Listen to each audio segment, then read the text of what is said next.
She poisoned his drink. Homeless girl in a wheelchair warns him, and the single billionaire's life changes forever. Ryan Bennett adjusted his tie knot for the third time. He wasn't nervous, at least that's what he told himself. At 42, he'd closed multi-million-dollar deals without a blink. But tonight was different. The ring in his jacket pocket felt heavier than any contract he'd ever signed. The U Skyline Grill restaurant was perfect for the occasion. Soft lights, discreet music, a panoramic city view. Ryan had reserved the corner table, away from the hustle. Everything was calculated for the right moment. Vanessa arrived promptly at 8, as always. Impeccable blonde hair, a navy blue dress that highlighted her light eyes. 3 years of dating, and she still made him feel like a lovesick teenager. "Sorry I'm late," she said, kissing his cheek. "Traffic was impossible." "You're not late." "I just arrived too early." She laughed. That clear, bright laugh that had won him over the first time they met at a business conference in New York. Ryan pulled out her chair for her to sit. "You seem different tonight," Vanessa observed, studying his face. "More anxious." "Anxious, no? Expectant?" The waiter approached with the menu. Ryan took it and began to study the options, even though he already knew what he was going to order. He'd called earlier to confirm they had her favorite special wine, the 2018 Cabernet. For 20 minutes, they talked about their workdays, weekend plans, and a trip they'd take next month. Ryan kept the conversation flowing, but his mind was focused on what would come after dinner. "Have you decided yet?" Vanessa asked after a while. "Almost," Ryan murmured, looking at the menu again. In truth, he was trying to find the courage for what was next. "How about we order that wine you love, the 2018 Cabernet?" "Perfect. You have an incredible memory for wines." Ryan smiled and called the waiter over. He ordered the red wine for himself, sparkling water for her. Vanessa chose the grilled salmon with asparagus, while he opted for the medium-rare steak with rustic potatoes. While they waited for their drinks, Ryan observed Vanessa. She looked stunning. The blue dress perfectly matched her eyes, and the pearl necklace he'd given her for her birthday shimmered softly under the restaurant lights. Everything seemed perfect. "What are you thinking about?" she asked, noticing his gaze. "You, us, how we got here." Vanessa smiled, touching his hand across the table. "Our 3 incredible years, and this is just the beginning." The waiter brought the wine and ceremoniously poured 2 glasses. Ryan thanked him and waited for him to move away before continuing the conversation. "Actually," Ryan said, picking up the menu again, "I want tonight to be special. I was thinking about dessert too. How about the tiramisu?" "I love tiramisu," Vanessa replied, but Ryan noticed she seemed slightly tense. He focused on the menu, studying the dessert options with exaggerated care. In truth, he was stalling for time. How should he begin? Should he talk about love first or go straight to the point? His hands were slightly sweaty. Vanessa took advantage of his absorption in the menu. She discreetly glanced around the restaurant, checking if anyone was paying attention to them. Most of the diners were engrossed in their own conversations. Quickly, she opened her purse and pulled out a small paper packet. With a precise movement, she emptied its contents into Ryan's glass. The powder dissolved instantly in the dark wine, leaving no trace. Ryan continued reading about cakes and ice creams, oblivious to everything that had just happened. Outside, a small figure was watching through the window. Emily had spent the entire day searching for food. It was a routine she knew well, waking up early, roaming the city streets, checking dumpsters behind bakeries and restaurants, always hoping to find something still edible. Her old wheelchair creaked as she positioned herself better to see inside the Skyline Grill. It was an elegant restaurant, the kind of place where wealthy people dined. Emily knew these places sometimes threw away good food, leftover bread, fruit that was starting to yellow, desserts no one finished. She always looked through the windows before going around to the back to search the trash bins. Sometimes she saw interesting things: people kissing, families celebrating birthdays, men in suits doing important business. That's when she saw something that made her stop. A man in a dark suit was sitting near the window, focused on what looked like a menu. Across the table, a blonde woman in a blue dress nervously looked around. When she was sure no one was watching, she took something small from her purse and poured it into the man's drink. It was a white powder that disappeared completely in the dark liquid. Emily frowned. That definitely wasn't right. On the streets, she'd learned to recognize when things were wrong. People putting things in other people's drinks was never a good sign. The man kept reading, having no idea what had happened. Emily looked around, searching for someone who could help, but the street was empty. It was up to her or no one. Inside the restaurant, Ryan finally lowered the menu. "All right," he said, smiling at Vanessa. "I think we'll share the tiramisu after all, and maybe some coffee." The waiter brought their main courses. Vanessa's salmon was perfect, golden and seasoned just right. Ryan's steak was exactly how he liked it. They ate, chatting about work, mutual friends, and his plans to renovate his house. Ryan tried to keep the conversation natural, but his nervousness was growing. Several times he touched the pocket where the ring was, checking if it was still there. Vanessa seemed to notice his anxiety and tried to reassure him with smiles and affectionate touches on his hand. "You're very quiet today," she commented after a while. "I'm thinking." "About what?" "The future, about us." Vanessa smiled, but there was something different in her eyes, a restlessness that Ryan couldn't quite identify. When they finished eating, Ryan wiped his hands on the napkin and took a deep breath. It was time. "Vanessa," he began, "these past 3 years have been the best of my life." "Mine too," she replied, but her voice sounded slightly tense. "I never imagined I could be this happy." "You changed everything for me." Vanessa smiled, but Ryan noticed she was nervously fidgeting with her napkin. "Actually," he continued, "I wanted to talk about our future, about what comes next." It was then that Vanessa abruptly stood up. "Excuse me, honey," she said, avoiding eye contact. "I need to use the restroom quickly." "I'll be right back." "Of course," Ryan replied, a little confused by the interruption. "I'm not going anywhere." He watched her walk away, moving faster than usual. Maybe she was nervous too. Maybe she knew what was coming. Ryan looked at his wine glass. It was still almost full. He decided he needed some liquid courage for what was next. He lifted the glass and took a generous sip. The taste was a little different than he expected, more metallic, more bitter, but expensive wines sometimes had those complex nuances. He took another sip, then another. Better finish it before Vanessa came back. That's when he heard the noise, wheels squeaking outside.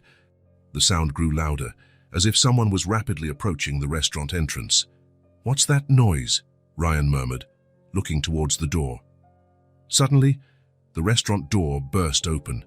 A small girl quickly wheeled herself in, moving in an old, noisy wheelchair. She couldn't have been more than 5 though, her clothes dirty and crumpled, and an urgent expression on her face. "Don't drink it. She put something in your drink." The child's voice echoed through the elegant restaurant like an alarm. All the diners turned to look, some with expressions of shock, others of irritation. Waiters stopped what they were doing. The maitre d' started moving quickly towards the girl. Ryan looked around, confused. Who was she? The girl was pointing directly at him. But what was she talking about? "It's all right, kiddo," he said, shrugging and forcing a reassuring smile. "Everything's fine here." "No, sir," the child insisted, her voice full of desperation. "I saw from outside. You were looking at the menu and she put something in your drink." Silence fell over the room. The other diners whispered among themselves, some taking photos with their phones. The maitre d' approached the girl, clearly embarrassed and wanting to resolve the situation quickly. Ryan automatically looked at the table. Vanessa's chair was empty. "Where's—" he began to ask, but the question died in his throat.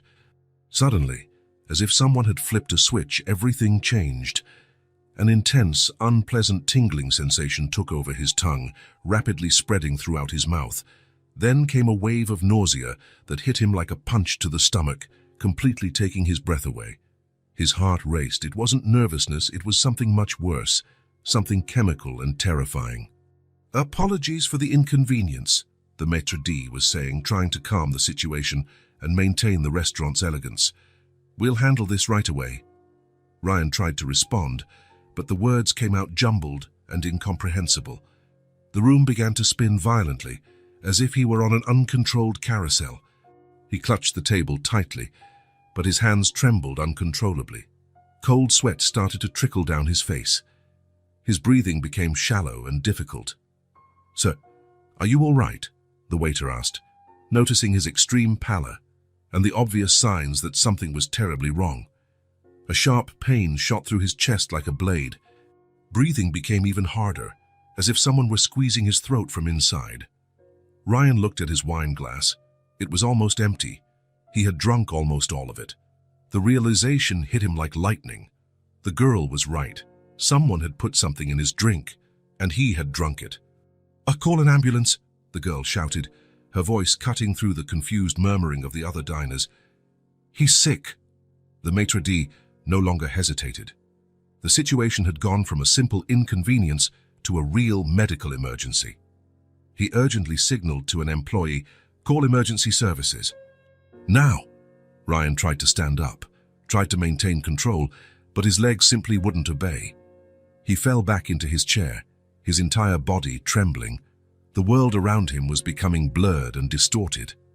"Vanessa," he managed to mumble, looking desperately in the direction of the restroom. But deep down, he already knew. She wasn't in the restroom. The girl had said she saw a woman put something in his drink, and Vanessa had left the table with an excuse. The sound of sirens rapidly approached. Paramedics rushed into the restaurant, carrying medical equipment. The place that minutes before was a romantic and elegant setting now looked like a crime scene. "Sir, can you hear me?" one of the paramedics asked, kneeling beside Ryan. "What's your name?" "Ryan Bennett," he managed to whisper through numb lips. "What happened here?" "He drank something he shouldn't have," the girl said before Ryan could try to answer. "The woman he was with put something in his drink when he wasn't looking. I saw everything from the window." The paramedics exchanged worried glances. This wasn't a common illness. "Possible poisoning," one of them said to his colleague, already preparing equipment. "Unstable vital signs. We're taking him now." They efficiently laid him on a stretcher, placed an oxygen mask over his face. Ryan tried to speak, to ask about Vanessa, about the girl, about what was happening to him, but the words simply wouldn't come out anymore. "The drink," he managed to mumble through the mask, using his last bit of strength. "Analyze. The drink." "We're already taking care of that," said a police officer who had arrived with the paramedics. "And we'll want to speak with the person who warned him." Ryan looked at the girl one last time before being wheeled out. She watched him with genuine concern, her small hands clutching the worn arms of her wheelchair, a child he had never seen before, who had risked everything to save him. "Thank you," he managed to whisper, hoping she understood. She nodded, serious and solemn as an adult. "It's going to be okay," she said. "The doctors will take care of you." As he was carried out of the restaurant, Ryan saw through his blurred vision 2 police officers talking intensely with the maitre d'.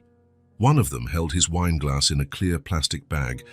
The other was taking notes on a pad, asking rapid questions of the staff. On the way to the hospital, as the ambulance cut through traffic with sirens blaring, Ryan tried to organize his thoughts through the chemical fog that clouded his mind.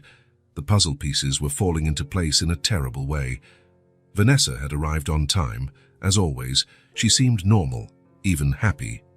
But there was something different about her today, a tension he had noticed but ignored. And when he started talking about the future, about them, she had left the table. To go to the restroom, she said, but she hadn't returned. The girl had said she saw a woman put something in his drink, a woman. And Vanessa was the only woman at his table. "Stay calm, sir," one of the paramedics said, checking his vital signs on the monitor. "We're almost there. You're going to be okay." But Ryan wasn't sure if he would ever be okay again. Not after this. The hospital appeared ahead, a fortress of white lights cutting through the darkness of the night. Ryan was taken directly to the emergency room, where a full medical team was already waiting for him. The engagement ring was still in his jacket pocket, which now hung on a hanger beside his hospital bed. 3 years of relationship, of plans, of shared dreams. And it had all crumbled in a matter of minutes, saved only by the desperate shout of an unknown little girl. Ryan closed his eyes as the doctors worked around him, trying to save his life. When morning came, if it came for him, everything would be different.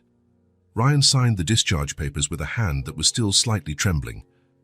3 days in the hospital had been enough to clear the toxin from his system, but not to erase the memories of what had happened. The doctor repeated the instructions a second time: rest, medication as prescribed, and immediate return if he felt any strange symptoms. "You were very lucky, Mr. Bennett," Dr. Martinez said, flipping through the results of the latest tests. "This substance we found is rare, expensive, and extremely dangerous. It's not something you buy just anywhere." "Where could it have come from?" Ryan asked, though he already knew there wouldn't be a simple answer. The doctor shook his head gravely. "It's not something found in pharmacies.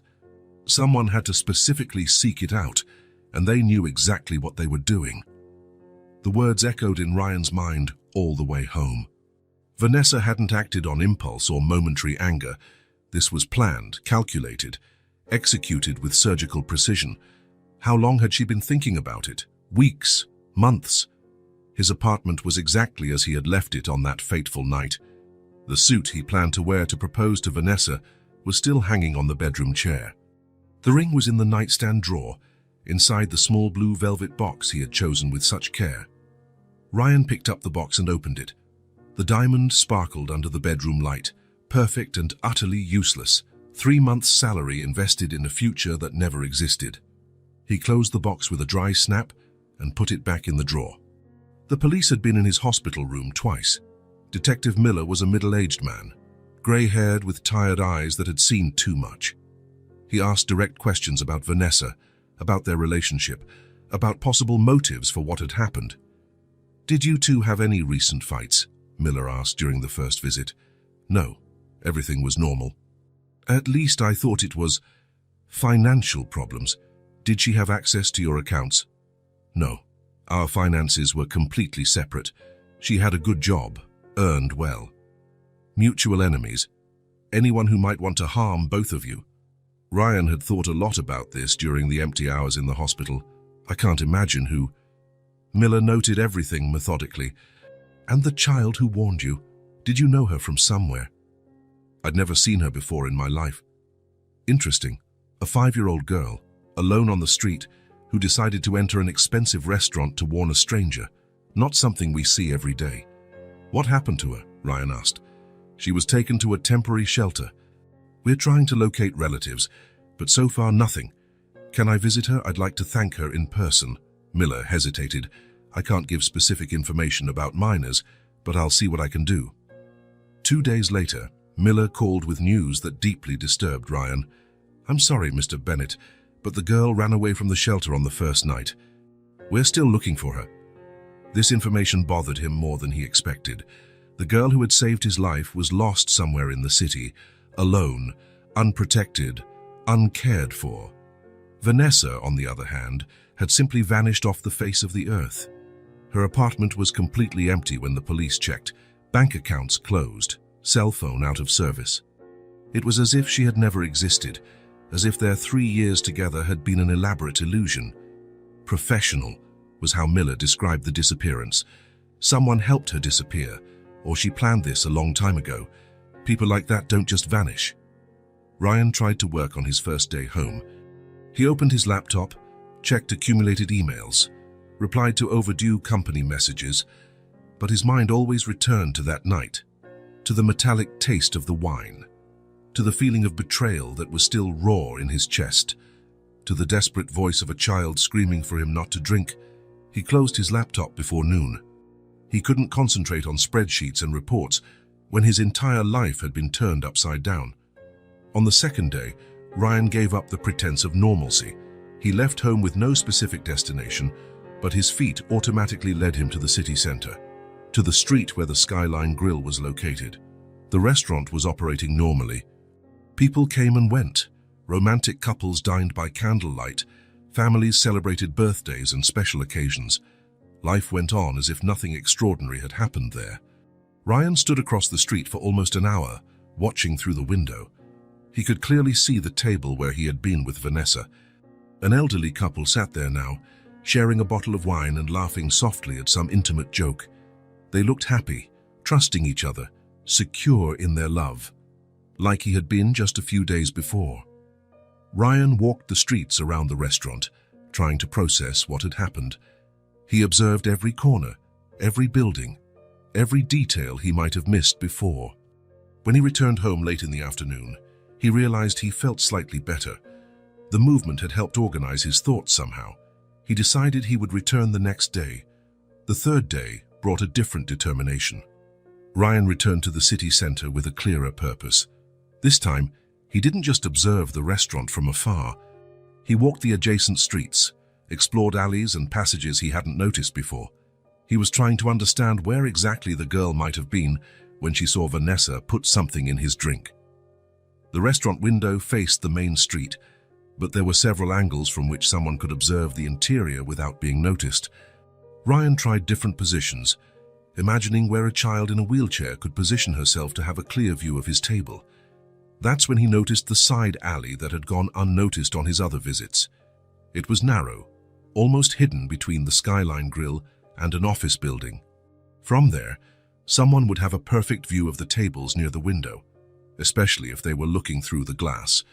Ryan entered the alley slowly, observing every detail with renewed attention. The ground was uneven stone, dirty with accumulated trash from weeks past. There were dumpsters from various establishments, some torn bags with food scraps scattered on the ground. The smell was a mixture of spoiled food, dampness, and urban neglect. It was exactly the kind of place where someone desperate would search for something to eat. The walls were old bricks, stained by years of rain and neglect. There were some broken bottles scattered about, old waterlogged newspapers stuck to the ground, debris no one cared to clean up. Ryan was about to leave the alley when he saw her. A small figure sat on the ground, leaning against the brick wall at the back of the alley. Her wheelchair was beside her, one of its wheels visibly bent and the seat worn. The girl held a brown teddy bear close to her chest, as if it were the most precious thing in the world. She looked up when she realized someone was approaching. For a moment, there was only mutual recognition and silence. Ryan felt his heart race. It was her, the girl who had saved his life. Then she smiled, a small but genuine smile that lit up her dirty, tired face. "Are you okay?" The question was simple but loaded with meaning. Real concern, genuine care coming from someone who had no reason to care about him.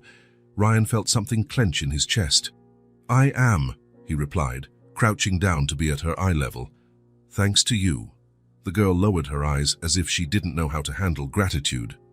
Her hair was dirtier than on the night of the restaurant, her clothes crumpled and stained with dirt. "I didn't do anything special." "You saved my life," she shrugged, hugging the teddy bear tighter. "I saw she was doing something wrong. I couldn't let you drink it."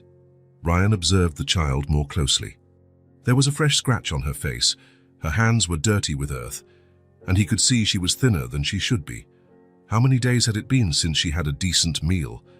"What's your name?" he asked softly. "Emily." "Emily. That's a beautiful name. Nice to officially meet you. I'm Ryan." She nodded, as if she already knew. She probably had heard when he said his name to the paramedics that night. "How long have you been on the streets, Emily?" The question made her shrink a little further against the cold wall. "For a while." "Don't you have a home, family?" Emily shook her head slowly, her eyes filling with a sadness that was too great for a 5-year-old to carry. "I did, with Grandma. But she passed away. I'm so sorry. When did that happen?" "A few months ago, maybe 4. I don't know how to count months right yet." Ryan sat down on the ground beside her, not caring about the dirt or the unpleasant smell. "Do you want to tell me what happened?" Emily hesitated for a long moment, stroking the worn fur of the teddy bear. Then she began to speak, her voice low and hesitant. "Grandma got sick, really sick. She coughed a lot and couldn't get out of bed. Sometimes she had a high fever and said things I didn't understand." She paused, organizing the difficult memories in her mind. "I tried to take care of her. I brought her water, made porridge when there was food in the house, but I didn't know how to make her better." Ryan felt his heart ache, a 5-year-old child trying to care for a seriously ill grandmother alone. One day she didn't wake up anymore. "I stayed with her for a few days, waiting. I thought if I took good care of her, she would get better. But she didn't wake up. Emily stopped again, her eyes welling up with tears that she bravely tried to hold back. I tried asking the neighbors for help, but they didn't want to know. They said it wasn't their problem, that I had to call someone. And did you call? I didn't know how. Grandma always said not to trust strangers. But after a few days, some people came anyway. Someone must have called. Emily hugged Bruno tighter against her chest. They took Grandma away. They said she had died and couldn't stay at home. And you? They wanted to take me too. They said it was for my own good, that they were going to put me in a new family. But Grandma always said that if anything happened to her, I had to run away. Emily looked at Ryan with big, haunted eyes. She said there were bad people who took children and did horrible things, that I couldn't trust anyone, only her. So when she died and those people came for me, I ran away. The story was told simply, without unnecessary drama, but each word cut Ryan's heart like a blade. A 5-year-old child, alone in the world, living on the streets because she was afraid to ask for help. How do you get food? I look in restaurant dumpsters. Sometimes people throw away good food. And there's a lady at the bakery on Elm Street who gives me stale bread when there's extra. And where do you sleep? Emily pointed in different directions. Depends on the day. Under the bridge when it's raining hard. In the park when it's warm and the security guards aren't around.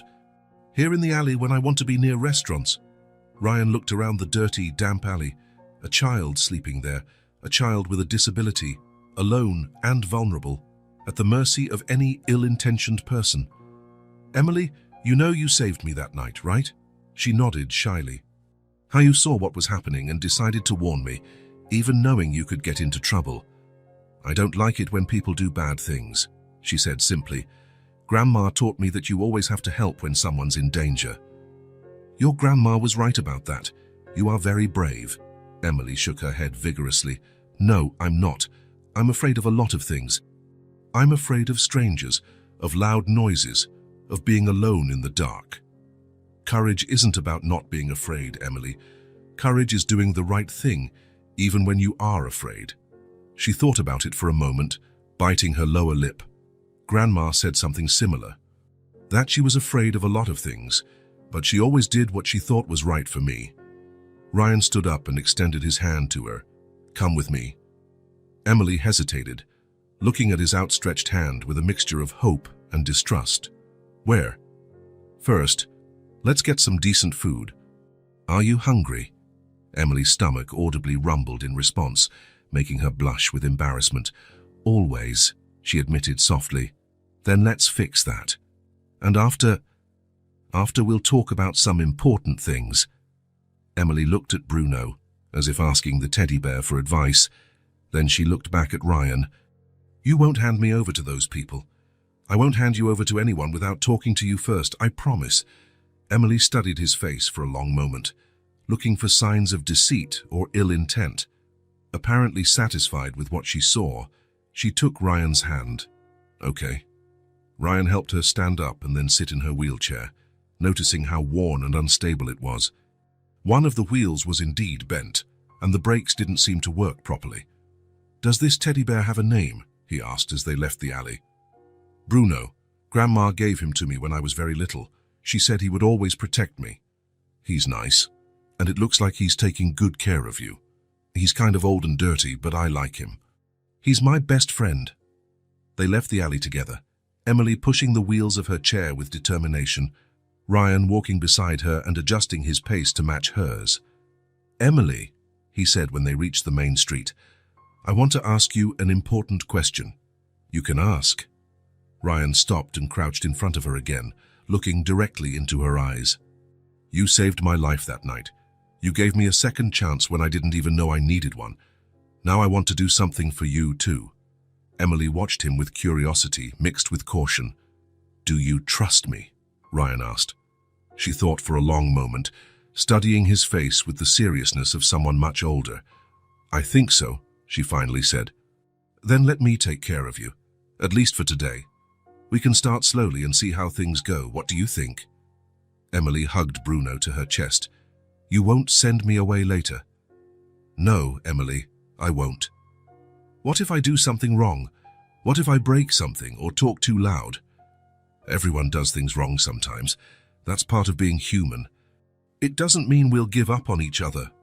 Emily looked at him for another moment, then smiled. This time, a bigger, more confident smile that completely transformed her face. Okay, Ryan smiled back, feeling something warm in his chest. For the first time since the night at the restaurant, he felt that something good could come out of this terrible situation. Then let's start. Do you like hamburgers? Emily's eyes lit up like stars. I've never had a real hamburger. I only saw them in commercials. Then today is definitely your lucky day. They walked down the street, Ryan beside Emily's chair, feeling that each step led them away from the painful past and towards something new, something that could become a family. Ryan had left home looking for answers about what had happened with Vanessa. Instead, he found something completely different. He found a brave girl who had chosen to do the right thing even when it was dangerous. He found a child who needed someone as much as he needed a purpose. He found, perhaps, a reason to start over. You saved my life, he said, the words coming naturally from his heart. Now let me take care of yours for a bit. Ryan pushed Emily's wheelchair through the downtown streets, looking for a suitable place for lunch. There were several restaurants in the area, but most seemed too formal for a child who had spent months living on the streets. He wanted something welcoming, simple, where she would feel at ease. How about there? He asked, pointing to a family diner with large windows and colorful decor. Looks like a nice place. Emily looked in the indicated direction, hugging Bruno to her chest. Can I really go in? I'm dirty. Of course you can. And don't worry about that. The establishment had a relaxed atmosphere, with light wood tables and red upholstered chairs. Some families were quietly having lunch, children chatting animatedly with their parents. The smell of home-cooked food hung in the air. Ryan chose a table in the corner, away from the traffic. Emily looked around with wide eyes, as if she were in a completely new world. I've never eaten in a place like this, she murmured. What do you mean? With a real table, nice napkins, things like that? Ryan felt his heart clench. Where did you eat before with your grandma? In our kitchen at home, on a small table. But when food ran out, we ate wherever we could. The waitress approached with a warm smile. She was a middle-aged woman, with her hair in a bun and a floral apron. Good afternoon. What can I get for you? Ryan picked up the menu. Emily, what would you like to eat? Emily looked at the menu with a confused expression. There were many options, all with names and descriptions she didn't know. I can't read very well yet, she confessed softly. That's okay.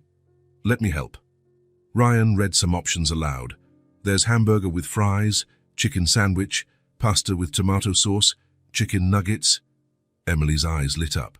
Nuggets? I saw them on TV once. Perfect. Nuggets with fries and juice, okay. And a side salad too. I don't really like salad, Emily said hesitantly. Just a little bit. It's good for your health. When the food arrived, Emily watched the plate for a few seconds before she started eating. She picked up the first nugget carefully, as if it were something precious that might disappear at any moment. Ryan noticed that she chewed slowly, savoring each bite. From time to time, she would stop and look around, as if checking if the food was still there. Is it good? He asked. Very. Emily smiled, but continued eating with the same caution. It's different from anything I've ever eaten. Ryan noticed she didn't waste anything. She ate all the nuggets, all the fries, and even tried a few salad leaves without complaining. When she finished, she looked at the empty plate with an almost melancholic expression. It's gone, she said simply. Do you want anything else? Dessert, maybe? Emily shook her head quickly. No need, I've already eaten too much. Too much. You barely ate. Grandma always said you had to save room for the next meal. You never knew when you'd have food again. Ryan understood. Emily had developed survival habits. Even with abundant food in front of her, she still economized, still feared that it might run out later. Emily, now you don't need to worry about that. You'll have food whenever you want. She looked at him with a mixture of hope and disbelief. Promise. I promise. After lunch, Ryan took her to the nearest shopping mall. Emily had never been in a place like that. Her eyes scanned the illuminated storefronts, people walking back and forth, the sounds and smells mingling in an urban symphony. "It's so big," she said, impressed. "It is, but let's take it slow. We need to buy some things for you." The first stop was a children's clothing store. Ryan had never bought clothes for a child and felt completely lost among the colorful racks and confusing sizes. "What size do you wear?" he asked Emily. "I don't know. Grandma always bought them." A saleswoman approached, noticing their hesitation. "Can I help you?" "We need clothes for her," Ryan explained. "Some basic pieces." The saleswoman looked at Emily professionally, quickly assessing her size. "She should wear a 5 or 6T. Shall we try some things on?" Emily was fascinated by the number of options. There were dresses of all colors, small jeans, blouses with cartoon characters she recognized from television. "Can I choose?" she asked shyly. "Of course. Choose whatever you like best." Emily spent several minutes observing each item. Finally, she chose 3 simple but pretty outfits: jeans with colorful blouses, a light blue dress, and some undergarments. Ryan added cute pajamas with teddy bear prints, which made Emily smile as she thought of Bruno. In the shoe section, Emily tried on sneakers for the first time in her life. She had only worn old, worn-out shoes that had belonged to her grandmother. "How do they feel?" Ryan asked. Emily took a few experimental steps, still sitting in her chair. "They're so soft. They feel like clouds on my feet." They chose 2 pairs, pink sneakers for everyday wear and a more durable pair for playing. The next stop was the backpack and accessories section. Emily chose a small, pink backpack with purple accents. Ryan added hygiene items: a child's toothbrush, strawberry-flavored toothpaste, mild shampoo, liquid soap. "And now," Ryan said, "let's choose something special." They went to the toy section. Emily had never seen so many toys together. There were dolls of all kinds, games, puzzles, colorful books. "You can choose a doll," Ryan said. Emily slowly walked through the section, observing each option. Some dolls were very elaborate, with long hair and elegant dresses. Others were simpler but still beautiful. Finally, she stopped in front of a doll with brown hair and a simple dress, who held a small teddy bear. "This one," she said decisively. "Why this one?" "She has a teddy bear too. That way she'll understand, Bruno." Ryan smiled. Even when choosing something for herself, Emily thought of not leaving Bruno out. At the checkout, while Ryan paid for the purchases, Emily watched all the bags pile up. There were many: clothes, shoes, hygiene products, the new doll, more things than she had owned in her entire life. "Is it all mine?" she asked when they left the store. "All yours." Emily held the handles of some bags, even though Ryan carried most of them. She clutched the bags to herself as if they were priceless treasures. "I've never had so many things," she murmured. "They're yours. No one will take them from you." On the way to the apartment, Emily didn't let go of the bags. Even when Ryan offered to carry everything, she insisted on holding at least a few. "They're mine," she explained. "You always want to carry them." Ryan understood. For Emily, those bags represented more than just clothes and toys. They represented security, belonging, the promise that she had a place in the world. When they arrived at the apartment, Ryan realized he hadn't planned where Emily would sleep. His apartment had 2 bedrooms, but the second one was used as an office, full of documents and work equipment. "Let's see what we can do," he said, looking around. Emily followed him, observing each room with curiosity. The apartment was modern and well-organized, very different from the simple house where she had lived with her grandmother. "It's big," she commented. "You think so?" Grandma's house was very small. It only had 2 rooms and a tiny kitchen. Ryan opened the door to the second bedroom. There was a large desk, computer, shelves full of books and papers, but there was also a sofa where he sometimes rested when he worked late. "We can turn this room into yours," he said. "What do you think?" Emily entered the room and looked around. "Can I really stay here?" "Of course, we'll get everything ready for you." Ryan began to move some furniture, creating space. He cleared documents from the desk, organized books on the shelves, freed up as much area as possible. Meanwhile, Emily opened her bags and began to sort her new things. She carefully folded her clothes, organized her hygiene products, placed the new doll next to Bruno. "She needs a name," Emily said, holding the doll. "What name do you want to give her?" Emily thought for a moment. "Luna. Because she has moon-colored hair. Luna is a beautiful name." Ryan went to his bedroom and brought clean sheets, extra pillows, and a soft blanket. He made up the sofa as a temporary bed, ensuring it was comfortable. He searched his cupboards and found a small lamp he no longer used. He placed it on the table next to the sofa, creating a soft, inviting light. "There," he said, observing the result. "Your room." Emily looked around, amazed. There was a space just for her, with her things organized, a soft bed, her own light. It was simple, but it was hers. "It's perfect," she said, her voice full of emotion. Night fell as they organized the room. Ryan prepared a simple dinner, pasta with tomato sauce and cheese, something Emily could easily eat. During dinner, Emily told him about some places where she had slept on the streets, under awnings, on park benches, in dark alleys. Ryan listened with a heavy heart, imagining such a small child facing all those difficulties alone. "But now it's over," he said. "You won't sleep on the street ever again. Promise?" "I promise." After dinner, Ryan helped Emily get ready for bed. She took a warm bath, put on one of her new pajamas, and brushed her teeth with the colorful toothbrush they had bought. When she lay down on the improvised bed, she held Bruno with one arm and Luna with the other. "They'll get along," she said, referring to the two teddy bears. "I'm sure they will." Ryan adjusted the blanket, checked if she was comfortable, turned on the bedside lamp, and turned off the main bedroom light. "Ryan," Emily said in the dark. "Yes? It's been a long time since anyone told me good night." The phrase cut Ryan's heart. A 5-year-old child who had gone months without anyone to wish her good night, without anyone to worry if she was safe and warm. He approached the bed and knelt beside it. "Good night, Emily," he said softly. "You're home now." Emily smiled in the dark, clutching Bruno and Luna to her. "Good night, Ryan." "Thank you for everything." Ryan left the room, leaving the door ajar, in case she needed anything during the night. In the hallway, he paused for a moment to process what had happened. In just a few hours, his life had completely changed.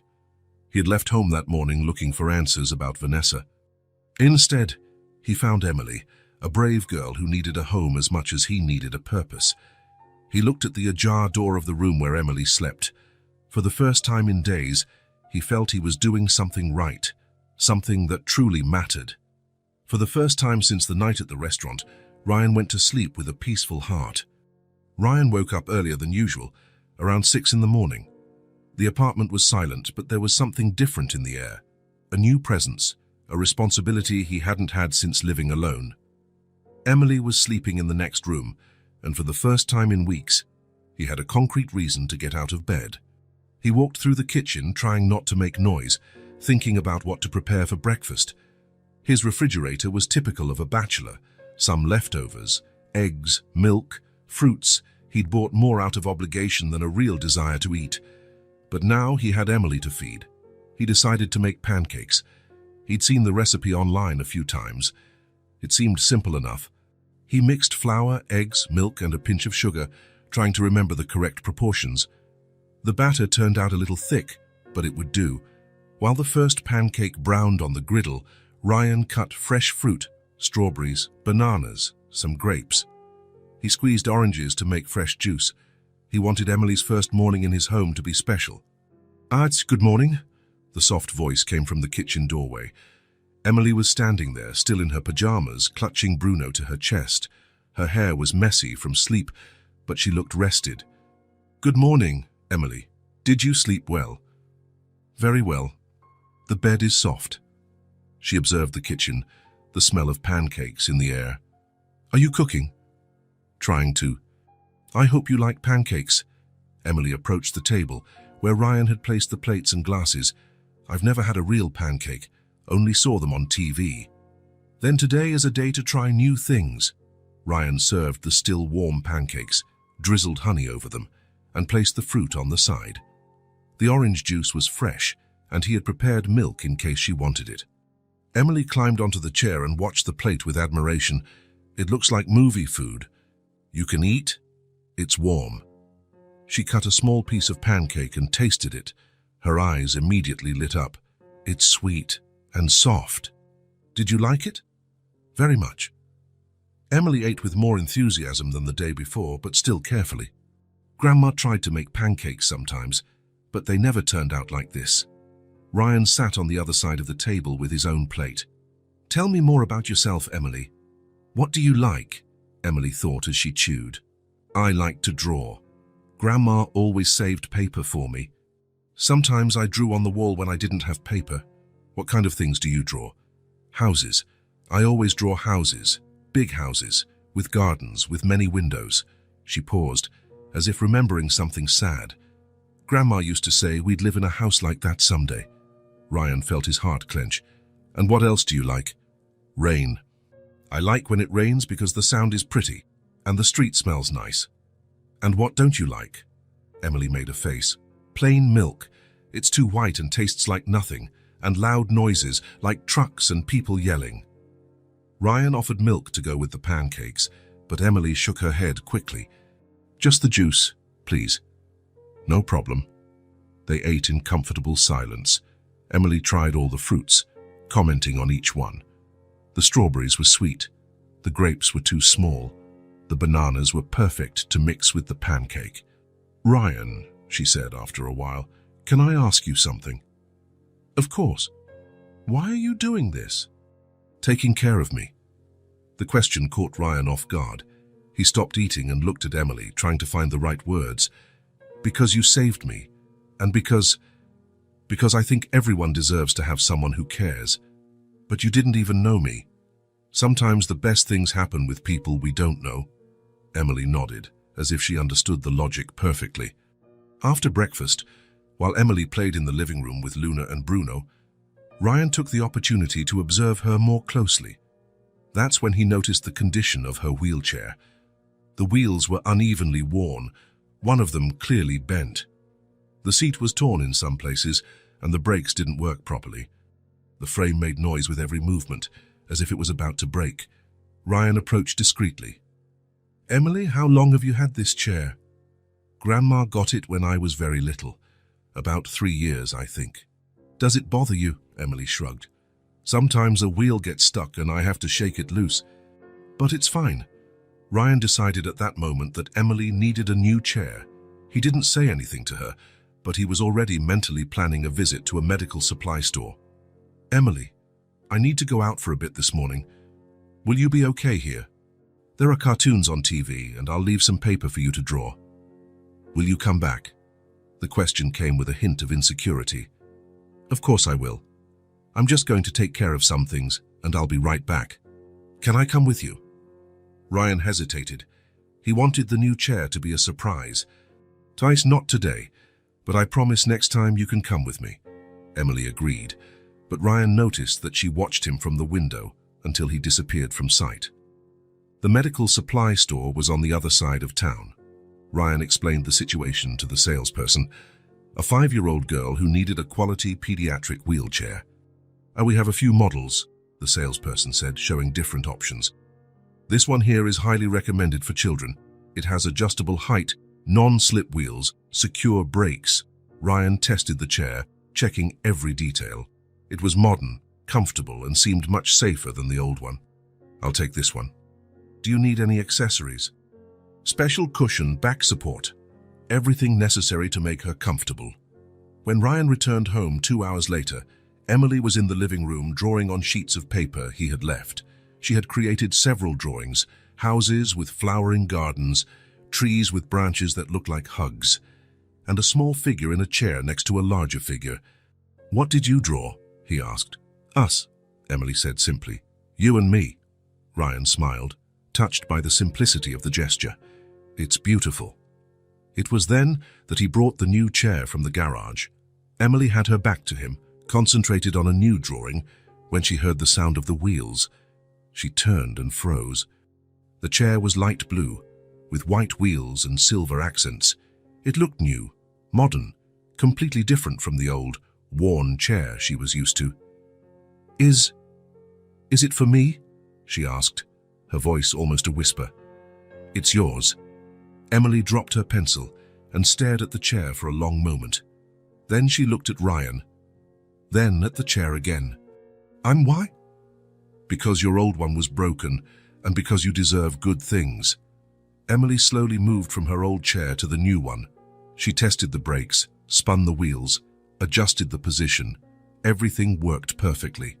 Then, without saying a word, she opened her arms and hugged Ryan with a strength he didn't expect from such a small child.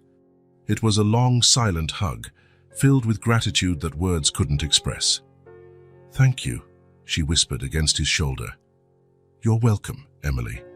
They stayed like that for several minutes, Emily clutching Ryan's neck, him feeling the weight of responsibility and the affection that was growing between them. In the days that followed, Emily and Ryan established a natural and comfortable routine. Emily woke up early. Ryan prepared breakfast.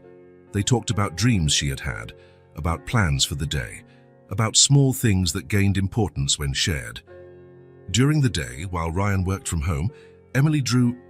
She had discovered that she could attach her drawings to the refrigerator with magnets, and soon the entire kitchen was decorated with her creations. Colorful houses, giant trees, smiling people, fantastic animals. "Can I draw on the wall?"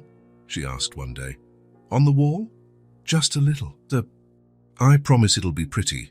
Ryan looked at the white, lifeless walls of the apartment. "How about we start with one wall in your room?" Emily's eyes lit up. "Can I really?" "You can." She started with small flowers around the bed. Then she added butterflies, clouds, a smiling sun in the upper corner. In a few days, the room had transformed into an enchanted garden. At night, Ryan read stories to Emily. He had bought several children's books, from classic fairy tales to modern stories about friendship and adventure. Emily snuggled into bed with Bruno and Luna, listening carefully to every word. Sometimes she asked questions about the characters. Other times she just listened in silence, her eyes sparkling with imagination. "Ryan," she said one night, "can you make up a story? Make one up. A story about us. About a man who finds a little girl." Ryan thought for a moment. "Once upon a time, there was a man who lived alone in a big, silent house. He had everything he needed, but he felt like something was missing. What was missing? He didn't know. Until one day he met a very brave little girl who saw things adults couldn't see. And then what? Then they discovered that what was missing in each of their lives was the other's company." Emily smiled. "I like that story." "Me too." Weeks passed quickly. Emily adapted to life in the apartment as if she had always lived there. She learned to use simple appliances, organized her drawings in folders Ryan had bought, and helped prepare simple meals. More importantly, she started talking more. She told him about strange dreams, about things she remembered from life with her grandmother, about plans she had for when she grew up. "I want to be an artist," she said one day, while drawing a colorful castle. "And I want to live in a house with a huge garden. I'm sure you will achieve that." Ryan also changed. His days gained purpose and structure. He woke up thinking about Emily's breakfast, went to sleep checking if she was covered and safe. Work remained important, but it was no longer the only thing in his life. One day, his friend Mark came to visit him. They had been college classmates and kept in regular contact, meeting for dinner once a month. Mark observed the drawings on the refrigerator, the organized toys in the living room, the completely different atmosphere of the apartment. "Ryan, man, what happened here?" "What do you mean?" "Your place turned into a kindergarten." Ryan laughed. "More or less." Emily was in her room, drawing, but Ryan could hear the soft whirring of her wheelchair as she moved. "Is that the girl who saved you?" Mark asked. "It is, and now she lives here." "She does." Mark sat on the couch trying to process the information. "Ryan, you barely know this kid. You don't know anything about her family, about the legal situation. I know she had nowhere to go, and I know she needed someone. But what about you? Your life, your plans?" Ryan looked towards Emily's room, where he could hear her quietly talking to Luna and Bruno.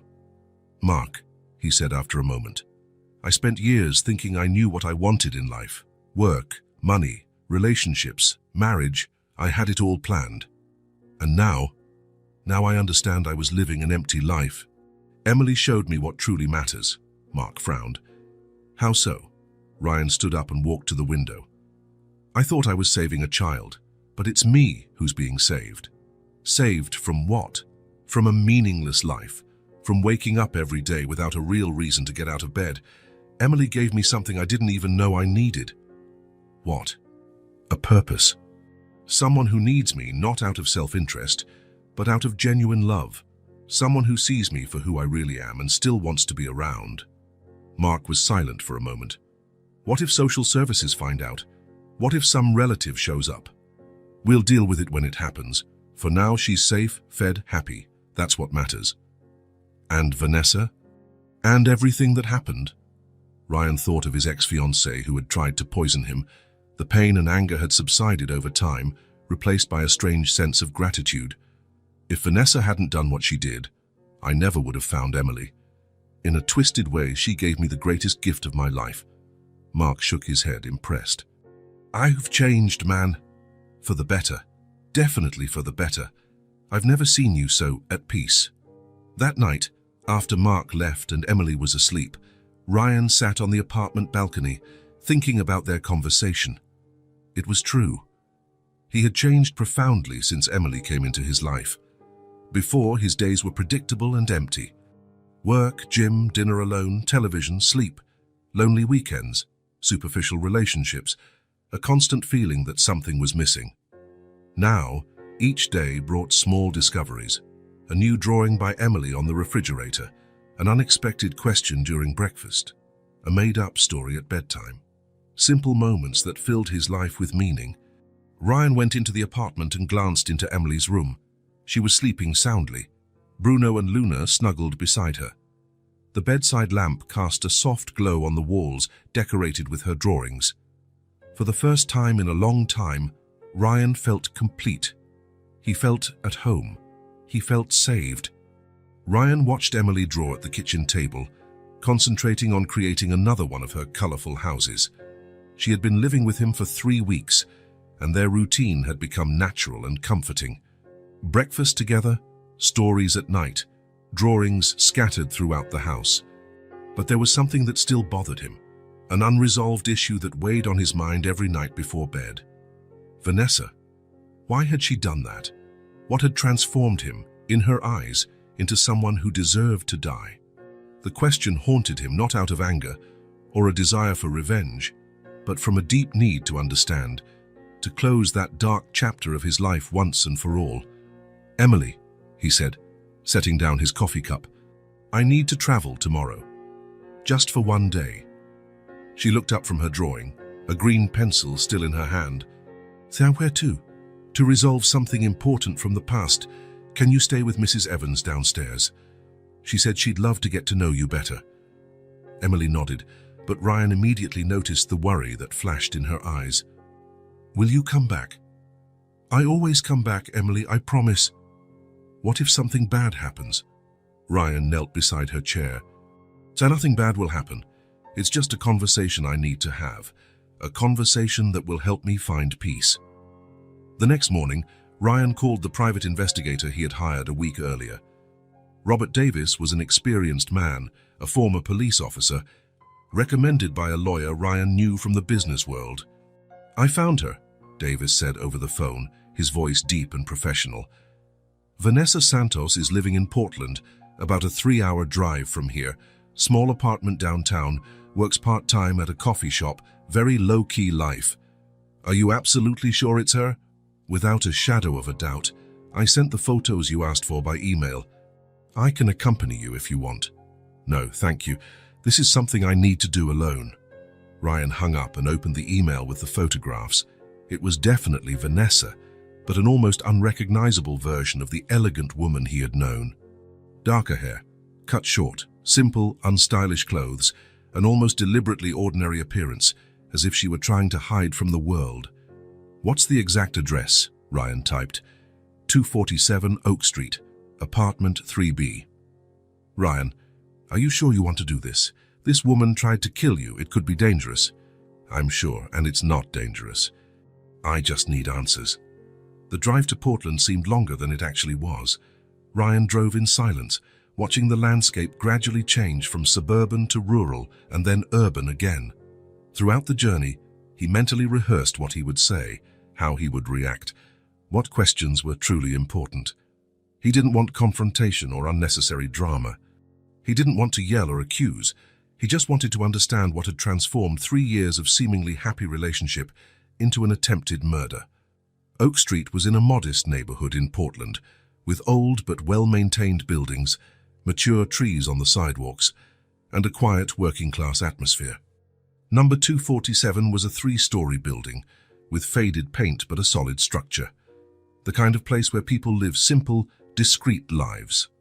Ryan parked across the street and observed the building for a few minutes. He didn't know if Vanessa was home, if she would recognize him immediately, if she would try to flee out the back door as she had at the restaurant. He took a deep breath, crossed the street and entered the building. The hallway smelled of cleaning products and was dimly lit. He went up to the 3rd floor, his steps echoing on the wooden stairs. He stopped in front of apartment 3B and stood there for almost a minute, listening to the normal sounds of a residential building. Televisions on muffled conversations, the distant clatter of someone cooking. Finally, he knocked on the door. Slow footsteps approached from the other side. A hesitant and clearly nervous voice asked, "Who is it?" "Ryan." The silence that followed lasted almost a full minute. Ryan could imagine Vanessa on the other side of the door, paralyzed, deciding whether to flee or face the situation. Then, the sound of several locks being undone. The door opened just a few inches, held by a security chain. Vanessa appeared in the crack, and her eyes widened when she saw him. Even expecting this moment, she seemed genuinely shocked. "How did you find me? Does it really matter now?" She stood still, clearly conflicted between slamming the door in his face and facing a conversation she probably knew was inevitable. "What do you want?" "To talk. 5 minutes. Then I'll leave and you'll never see me again. I'll scream, I'll call the police. I'm not going to hurt you, Vanessa. You know that. I just want to understand why you did what you did." She watched him through the crack for a long moment, studying his expression, looking for signs of anger or violence. Apparently satisfied with what she saw, she closed the door, removed the chain, and opened it completely. The apartment was small and Spartan. Basic, cheap furniture, undecorated walls, a sense of temporariness, as if she were ready to pack up and disappear again at any moment. Vanessa was visibly different from the woman he had known. Thinner, dull hair, simple and clearly worn clothes, but her eyes were the same. Still beautiful, still expressive, but now filled with something Ryan couldn't quite identify. Guilt. Fear, regret. "Sit," she said, pointing to an old wooden chair. Ryan sat down, watching her settle onto the small sofa across the room. They remained in silence for a few seconds, both clearly uncomfortable, but knowing the conversation was necessary. "How are you?" she finally asked, her voice almost a whisper. "Alive." "No thanks to you." Vanessa lowered her eyes, her hands clasped in her lap. "I know." "Why, Vanessa? 3 years together. 3 years that felt real, happy. I was going to propose to you that night. Why did you try to kill me?" She took a long time to answer, as if she was organizing thoughts and memories she had carried for months, maybe years.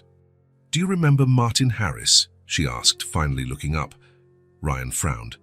The name was vaguely familiar, like something he had heard a long time ago. "Martin Harris, the financial manager I fired about 4 years ago." "My father."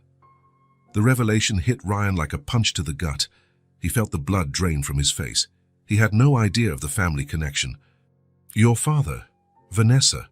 Why did you never tell me?" "Martin Harris was my father. You fired him without notice, without adequate explanation, after 15 years of loyal service to your company." Ryan tried to remember the specific details of the case. Martin Harris had been caught diverting funds from client accounts. They weren't huge amounts, but it was a serious crime that, by company policy, required immediate dismissal and possible criminal prosecution. "Vanessa, your father was stealing from the company. There was no choice." "Stealing?" she laughed, but it was a bitter, joyless laugh. "He was borrowing."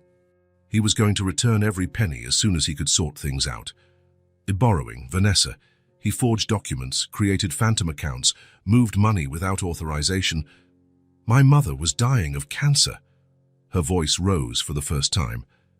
The company's health plan didn't cover the experimental treatment she needed. He was desperate, trying to save the life of the woman he had loved for 25 years. Ryan felt the weight of the revelation like a stone in his chest. I didn't know about your mother. Nobody told me about his family situation. Of course you didn't. You didn't even ask. You didn't want to hear explanations. You simply fired him, said you would sue him for embezzlement, and completely destroyed his reputation in the market. Vanessa stood up and walked to the small window that overlooked the street. After you fired him and spread the word about what he had done, no one else wanted to hire him. 15 years of impeccable career ended overnight. He became a pariah in the financial market. And then what happened? Then he started to get sick. Deep depression, high blood pressure, heart problems caused by stress. My mother died 6 months later because we couldn't afford the treatment that might have saved her. My father died a year later. A massive heart attack at 52. Ryan remained silent, processing all the information, trying to reconcile the version of events he knew with this new perspective. My entire family crumbled because of your decisions, Vanessa continued, still with her back to him. We lost our house, our cars, our life savings. I had to drop out of college in my final year, work any job I could find to pay the hospital bills and then the funerals. Why did you never tell me this? Why didn't you come to me to explain the situation? Vanessa turned to him, and Ryan saw that her eyes were shining with contained tears and repressed anger. Come to you. You, the man who destroyed my family. I spent 2 whole years planning how to get revenge on you, how to make you feel the same pain we felt.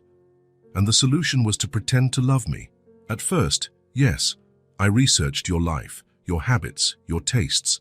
I carefully planned how to enter your life. I entered your life to take from you exactly what you took from us. Money, security, future, peace. But 3 years, Vanessa. 3 whole years pretending to love someone you hated. She sat back down, visibly calmer now, as if telling the story had lifted a burden. It wasn't all pretense, Ryan. I genuinely developed feelings for you. Real feelings. That made everything much more complicated and painful. Then why did you decide to kill me? Because that night at the restaurant, when you were about to propose to me, I realized I couldn't keep pretending to be someone I wasn't. And I also realized I could never truly forgive you for what you did to my family. Ryan looked at her, at the woman he had genuinely loved, who had betrayed his trust in the cruelest and most dangerous way possible. Vanessa, your father committed a crime. I understand his desperation, the impossible situation, but he broke the law and violated the company's trust. And you didn't have an ounce of compassion. You didn't try to understand, didn't give a second chance, didn't offer an alternative. And you thought the solution was to poison me in a restaurant. She covered her face with her hands, finally letting the tears flow. I know it was terrible. I know I turned into a criminal, into a person my parents would be ashamed to call their daughter. But I was blind with rage and with pain, with a desire for revenge. Ryan slowly stood up. He had gotten the answers he sought. They weren't the answers he expected or wanted, but they were enough for him to move on. Vanessa, she raised her red eyes. I won't report you to the police. She looked at him with genuine surprise. Why? After everything I did. Because it won't bring your parents back. Because my life has moved on in a way I never imagined. And because... Ryan hesitated, organizing his thoughts. Because if you hadn't done what you did that night, I never would have found Emily. Emily? The girl who saved me at the restaurant. She changed my life in a way you never could, even when you were genuinely trying to love me. Ryan walked towards the door. But I sincerely hope I never see you in my life again. Ryan, wait. He stopped at the door but didn't turn around. I'm so sorry.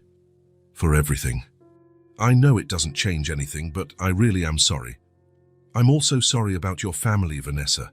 I'm sorry things ended this way. Ryan left the apartment and closed the door behind him.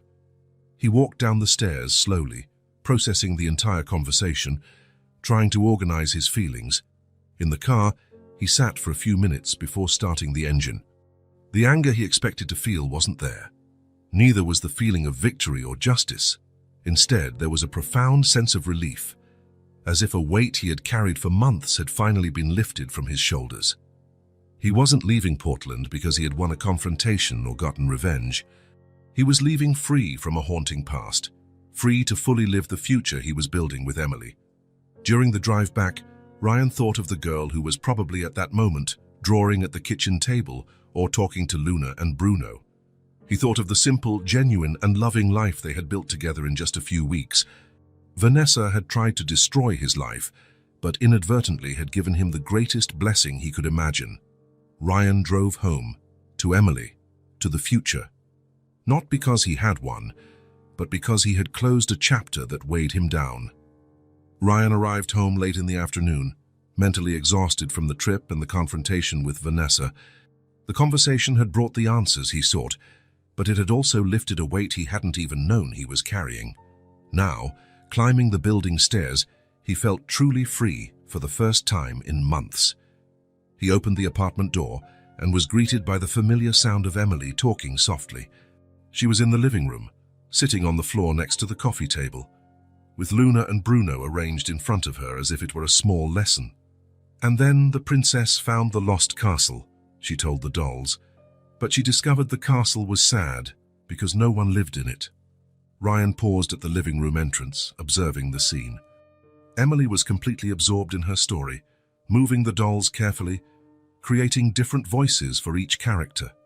The golden light of late afternoon streamed through the window, illuminating her hair and creating an almost magical atmosphere. For the first time since he had found her in that alley, Ryan truly stopped to absorb the moment. Here was a child who had spent months living on the streets, alone and afraid, and now she was safe, fed, loved. Playing quietly in a house that had become her home. A strange and profound feeling came over Ryan. It was different from anything he had felt before. It wasn't exactly happiness, nor relief, nor gratitude. It was something deeper, more complete. It was peace.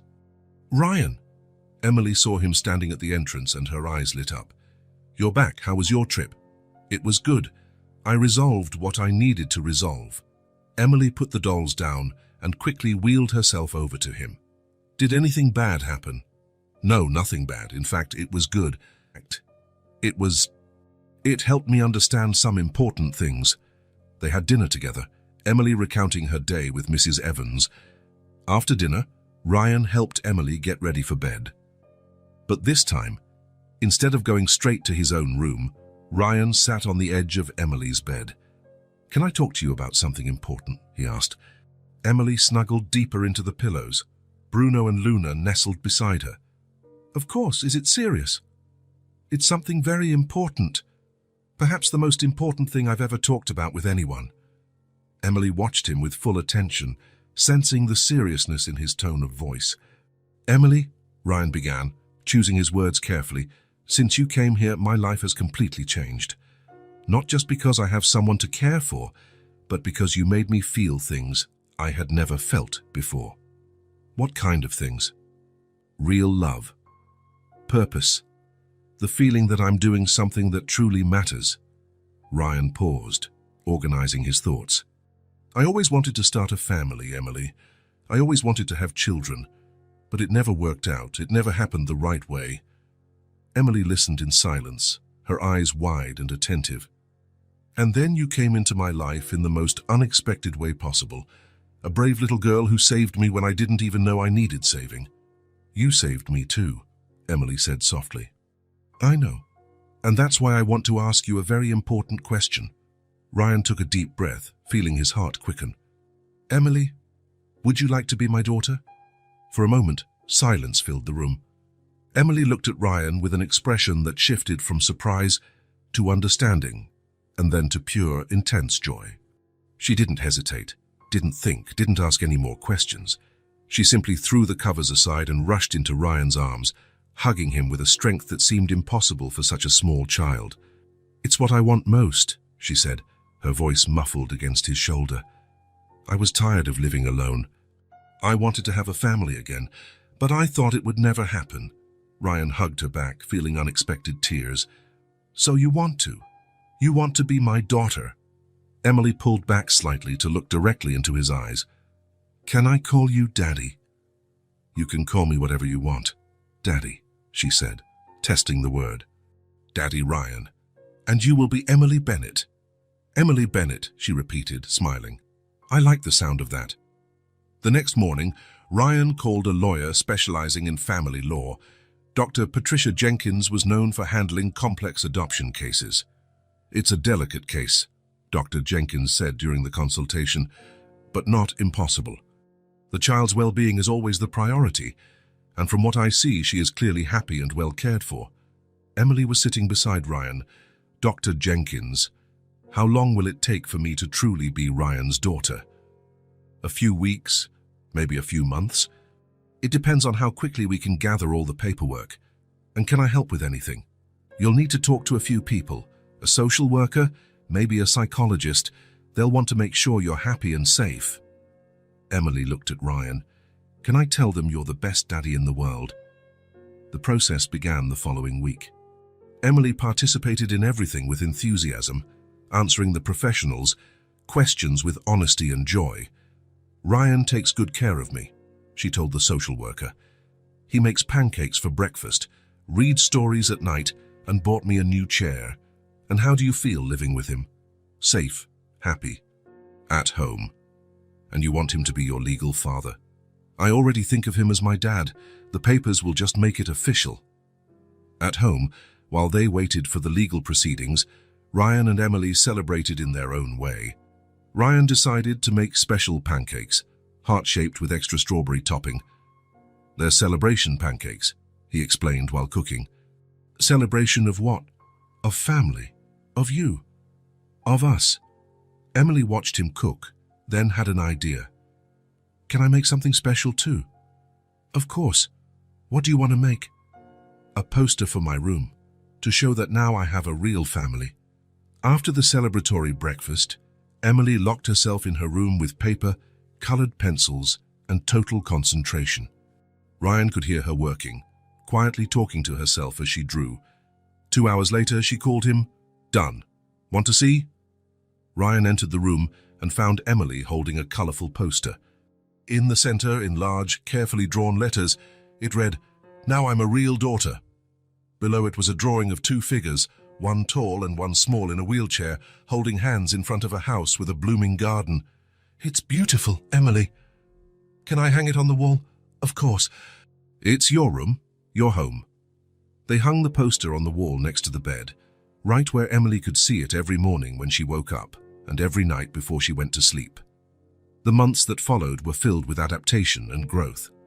The adoption process moved slowly, with paperwork, interviews, and regular visits. Emily faced everything with courage, always eager to answer yes. She wanted Ryan to be her father forever. Their routine settled naturally. Ryan adjusted his work to be more present, and Emily developed rapidly, gaining weight, learning new words, and creating increasingly elaborate drawings. One sunny Saturday morning, Ryan decided it was time for a special adventure. Emily, how about we go to the park today? Her eyes lit up. The big park with the playground and the huge trees. That's the one. We can have a picnic.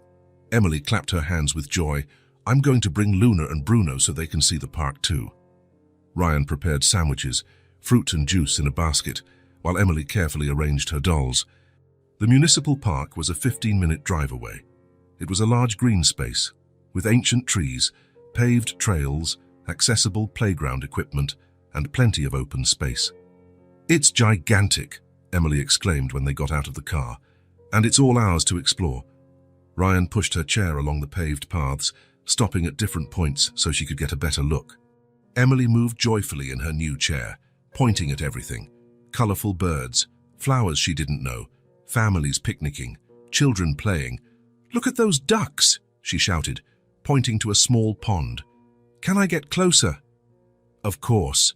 They approached the edge of the pond. Emily watched the ducks with fascination, darting her eyes from one animal to another, quietly talking to Luna and Bruno about everything she saw. That's the daddy duck, she explained to the dolls, And that's the mommy duck, and those little ones are the ducklings. They found a perfect spot for the picnic, a grassy area under a large tree with natural shade and a clear view of the playground. Ryan spread a blanket on the ground and arranged the food. Emily ate with appetite, but couldn't stop looking around. Everything was new and fascinating. Other families were picnicking nearby, children ran and played, teenagers threw a frisbee. "Is this what families do?" she asked. "What do you mean?" "These things, picnics, going to the park, staying together. It's one of the things families do, yes. I like it. I want to do this always." After the picnic, Ryan took her to the playground. The equipment was adapted for children with different needs, including some options Emily could use even in her wheelchair. She had fun on a special seesaw, on an adapted swing, and especially watching other children play. Ryan stayed close but gave her space to explore. At one point, Ryan walked a few feet away to throw the picnic trash into a bin. His back was turned, organizing the basket, when he heard a voice that made his heart stop. "Daddy, wait for me." Ryan froze. Slowly, he turned around. Emily was a few feet away, moving quickly in her wheelchair towards him. Her eyes shone with joy, a huge smile on her face. She had called him Daddy.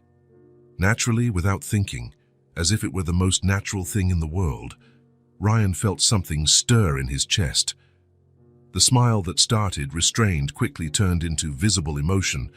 Tears he hadn't expected blurred his vision. He opened his arms.